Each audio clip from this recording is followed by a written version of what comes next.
उत्तर प्रदेश के नगीना से सांसद और भीम आर्मी के संस्थापक चंद्रशेखर आजाद उर्फ रावण पर एक बार फिर महिला उत्पीड़न के गंभीर आरोप लगे हैं। ये आरोप स्विट्जरलैंड में पढ़ाई कर रही रिसर्चर स्कॉलर रोहिणी घावरी ने लगाए हैं, जिन्होंने पहले भी चंद्रशेखर पर ऐसे आरोप लगाए थे। रोहिणी ने सोशल मीडिया पर एक पोस्ट में दावा किया है कि उन्हें चंद्रशेखर की एक और पीड़ित लड़की से बात करने का मौका मिला है। उन्होंने कहा कि यह चंद्रशेखर की तीसरी शिकार है। पोस्ट के मुताबिक एक 12 साल की बच्ची नेहा राजपूत से चंद्रशेखर की मुलाकात ट्रेन में हुई थी। फिर वह उसे अपने घर ले आया, वहां से उसे नौकरानी की तरह रखा गया और उसका शारीरिक शोषण किया गया। बाद में उसकी शादी अपने सगे भाई से करवा दी गई और एक बेटा भी हुआ, लेकिन ससुराल में उसे इतना तंग किया गया कि वह घर से भाग गई। आगे रोहिणी ने कहा कि लड़की को अपने ही बेटे से मिलने नहीं दिया जा रहा है। चंद्रशेखर और उसके परिवार ने कई लड़कियों का जीवन बर्बाद किया है। रोहिणी ने कहा कि अब वो इन लड़कियों को न्याय दिलाने के लिए लड़ेगी। 2023 में भी उन्होंने चंद्रशेखर पर उत्पीड़न के आरोप लगाए थे।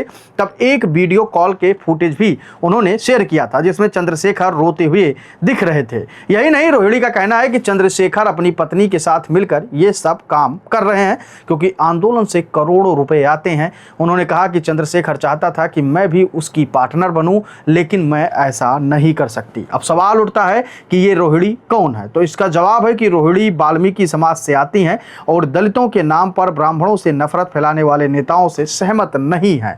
उन्होंने खुद बताया है कि उनके जीवन में ब्राह्मणों ने बड़ा सहयोग किया है।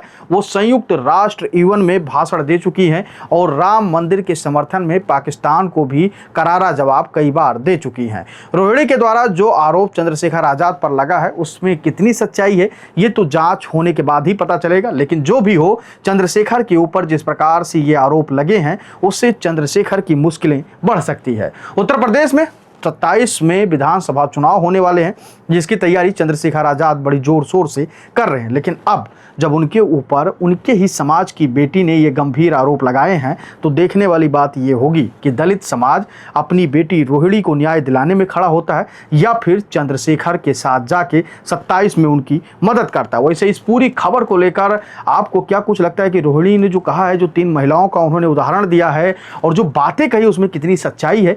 क्या चंद्रशेखर आजाद इस तरीके के कृत्य किए हैं या इस तरीके की बातें हुई है, इसमें कितनी सच्चाई है? आप अपनी राय हमें कमेंट सेक्शन में देकर जरूर बताइएगा और ये बताइएगा अगर ये घटना सत्य होती है तो चंद्रशेखर आजाद रावण के साथ क्या कुछ करना चाहिए और क्या उनका समाज उनके साथ इस घटना के बाद खड़ा रहेगा या नहीं रहेगा? आप अपनी राय हमें कमेंट सेक्शन में जरूर दीजिएगा। धन्यवाद।